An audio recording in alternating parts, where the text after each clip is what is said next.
Good afternoon. Here's our coverage of this month's USDA report. As usual, no major surprises this month. It's unusual for them to change things a whole lot on this report, but they did remain very conservative. Domestic feed usage was lowered, partially because of the Mexican border being closed to feeder cattle. But this was offset by exports. Those cattle still need to be fed regardless of which side of the border they're on. So the report numbers, USDA 24-25 U.S. carryout was reduced from 1.365 billion bushels to 1.34. The U.S. yield held steady at 181 bushels an acre. Now, if they had increased that by so much as 2 bushel an acre, that's a 500 million increase.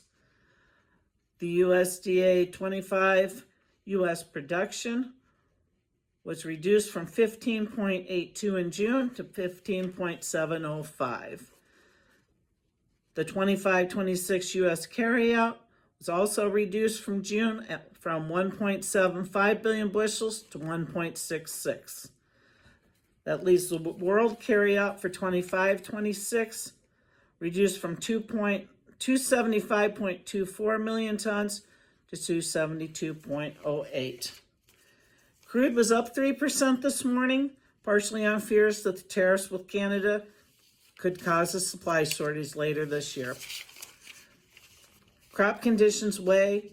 Normally we're going down this time of year, but we have increased to 86% good and excellent across Iowa. Weather's been perfect. At this point, there's no concerns for pollination, with the temps being normal to below normal and plenty of moisture on the ground. This is looking like a massive crop. Huge wheat set yields are also weighing on prices.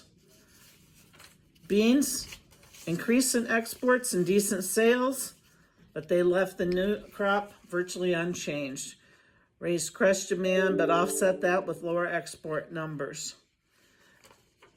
The numbers for beans, 24-25 U.S. carryout in billion bushels was left unchanged at 0.35. The 25 U.S. yield was left at 52.5. 25 U.S. production went from 4.34 billion bushels to 4.335.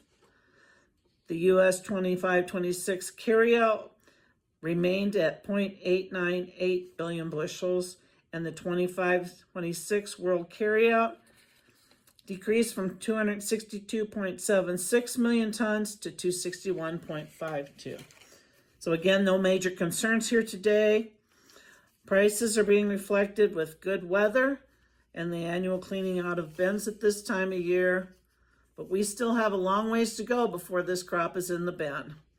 Please contact any of our facilities or any member of our grain team so we can help you set up a grain strategy to help navigate these trying times. Again, happy Friday, and thank you for your time.